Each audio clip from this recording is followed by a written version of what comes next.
Hello, my most amazing artists. How are you today? Throughout history, artists have gotten their inspiration from a great many sources. The rich controlled the art making, and it was their money that paid for the art. Has that even changed? How do we make art today? Cleanup time. The Industrial Revolution changed everything.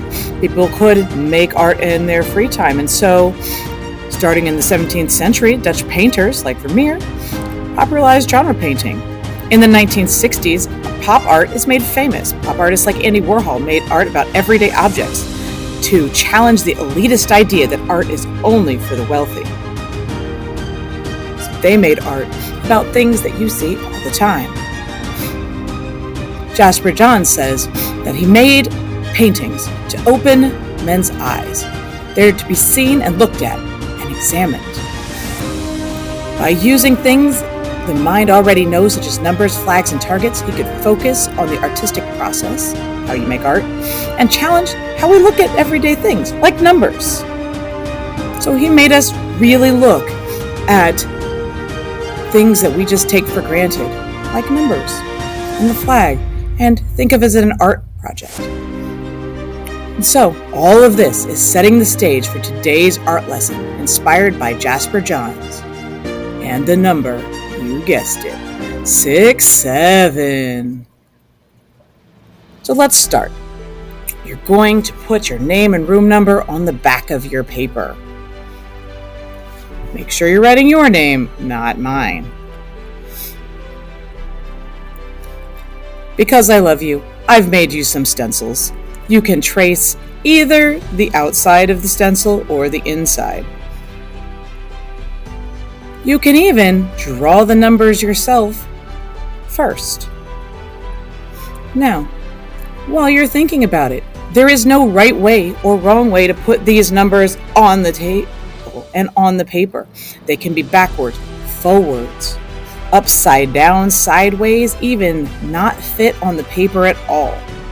The more interesting, the less you'll start seeing it as the numbers 6, 7, and more how you'll start seeing it as a work of art. You can even do interesting things like repeat the number 6 7 times, or repeat the number 7 7 times and not use a 6 in it at all. You do need to trace at least 2 numbers in your composition. Additionally, please add at least 2 circles into your paper.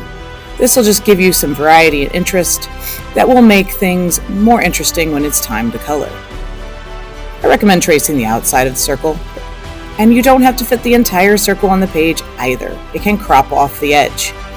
Again, the purpose of this is to give us some more spaces. So, now it's time to think about color, baby, color.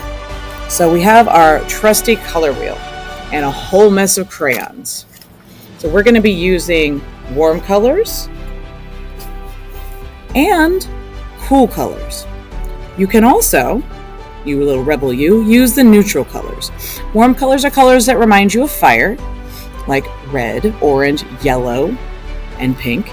Cool colors are things that remind you of water, like green, blue, and purple. As I said before, remember, you can draw and trace your own numbers. So, back to the color wheel and choosing your colors. Test them out on the back of your paper. You can also use the funny colors that have fun names like fuchsia and robin's egg blue and forest green. All right. Just make sure you've got colors that you want to work with. We want to make sure that when we're coloring, we are doing this really, really neatly. So we're going to stay inside of our numbers with our first set of colors, which is called positive space. Leave the holes in your donuts, the holes in your numbers, empty. You can even change the holes to being different shapes, like I did for this heart. So leave them empty.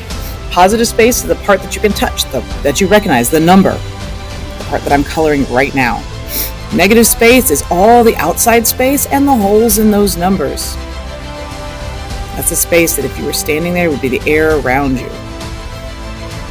Make sure you're coloring neatly. Even though the camera is shaking and I look like I'm coloring at 100 miles an hour, I am still moving just my fingers while I'm coloring, so I'm staying inside of my lines. It helps to outline first before you color in, to stay inside your lines, putting like a fence up when you let out your dog so the dog doesn't run away. All right? Now, when you pivot and you switch and you're coloring the outside, aka everything that's not 6 and 7, you're going to switch to the opposite colors. If you use warm colors for your numbers, like red, orange, yellow, and pink, you're going to swap to green, blue, and purple for the cool colors and the negative space. So the opposite. So we're using color opposites in here. You can even layer in the colors together so you can see how I'm not just coloring the outside blue, I'm mixing the blue and purple and green together to create variety and interest in the background. I could have done the same thing with my numbers as well. Use everything inside your art toolkit to bring interest in what you're doing, but especially neatness. If you mix and match those colors, your numbers will disappear. Now, if you want it to look fly and you want to bring interest, add in a nice dark black outline around all of your numbers and add in some patterns and textures. Can't get enough 6 and 7s up in your work? Add in some patterns. You can even write them out. I'm adding in a little bit of shadow for a little pop. Let's bring it on. Don't forget your artist's signature. My signature is literally a mess. So happy 6-7 day. Have a fabulous art making day. Thanks, Jasper Johns.